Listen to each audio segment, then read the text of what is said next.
Iranian court in Tehran has ordered United States of America to pay the sum of $49.7 billion for the killing of Major General Qassem Soleimani, a top Iranian commander of the elite Quds Force of the Revolutionary Guards on January 3, 2020 by the then-President Donald Trump. The U.S. government via Pentagon statement shortly after the killing of Major General Qassem Soleimani said, at the direction of the president, the U.S. military has taken decisive defensive action to protect U.S. personnel abroad by killing Qassem Soleimani.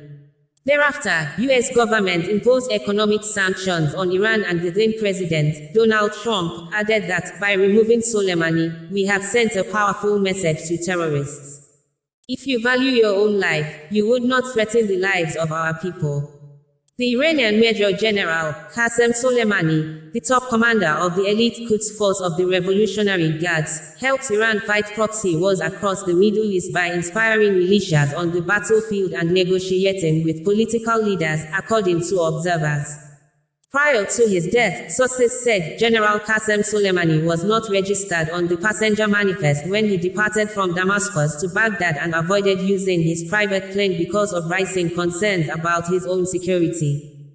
The Tehran court on Wednesday ordered the United States government to pay $49.7 billion in damages for assassinating a top Iranian general, Qassem Soleimani. The then U.S. President, Donald Trump, ordered a drone strike near Baghdad airport that killed Soleimani, 62, and his Iraqi lieutenant, Abu Mahdi al-Muhandis on January 3, 2020.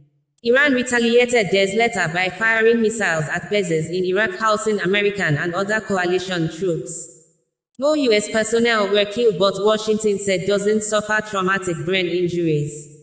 The Iranian judiciary, Mizan online news agency, said that a Tehran court had sentenced the U.S. government to pay $49.7 billion in material, moral and punitive damages after a lawsuit filed by more than 3,300 Iranians.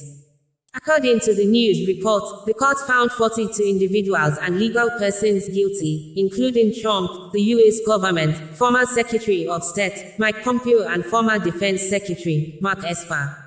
Soleimani was one of Iran's most popular public figures who spearheaded Iran's Middle East operations and was seen as a hero of the 1980–88 Iran-Iraq War. Iranian courts had previously handed down several rulings against the United States. Iranian court last month ordered the U.S. government to pay $420 million in compensation to victims of an abortive 1980 operation to free hostages held at the U.S. Embassy. A Tehran court in August this year demanded Washington to pay $330 million in damages for planning a coup in 1980 against the fledgling Islamic Republic. Those suits follow a series of previous multi-billion-dollar compensation rulings against Tehran by U.S. courts. The U.S. Supreme Court had in 2016 ordered that Iranian assets frozen in the United States should be paid to victims of attacks Washington has blamed on Tehran, including the 1983 bombing of a U.S. Marine barracks in Beirut and a 1996 blast in Saudi Arabia. Tehran denies all responsibility for the attacks. It has appealed to international justice to help unlock the funds of several Iranian individuals and companies that have been frozen by Washington. In March, the International Court of Justice ruled that Washington's freezing of funds was manifestly unreasonable. But it ruled it had no jurisdiction to unblock nearly $2 billion in Iranian central bank assets frozen by the United States. Iran and Washington have had no diplomatic relations since the aftermath of the 1979 revolution. Last night, at my direction, the United States military successfully executed a flawless precision strike that killed the #1 terrorist anywhere in the world, Qassem Soleimani. Soleimani was plotting imminent and sinister attacks on American diplomats and military personnel, but we caught him in the act and terminated him.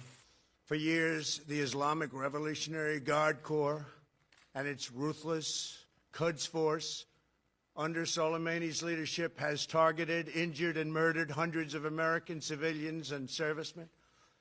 The recent attacks on U.S. targets in Iraq, including rocket strikes that killed an American and injured 4 American servicemen very badly, as well as a violent assault on our embassy in Baghdad, were carried out at the direction of Soleimani. Soleimani made the death of innocent people his sick passion, contributing to terrorist plots as far away as New Delhi and London. Soleimani has been perpetrating acts of terror to destabilize the Middle East for the last 20 years. What the United States did yesterday should have been done long ago. A lot of lives would have been saved. Just recently, Soleimani led the brutal repression of protesters in Iran, where more than 1,000 innocent civilians were tortured and killed by their own government. We took action last night to stop a war. We did not take action to start a war. We do not seek regime change. However, the Iranian regime's aggression in the region, including the use of proxy fighters to destabilize its neighbors, must end, and it must end now. The future belongs to the people of Iran, those who seek peaceful coexistence and cooperation, not the terrorist warlords who plunder their nation to finance bloodshed abroad.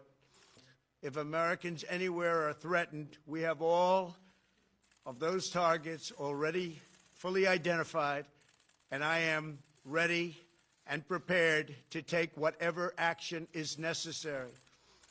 And that in particular refers to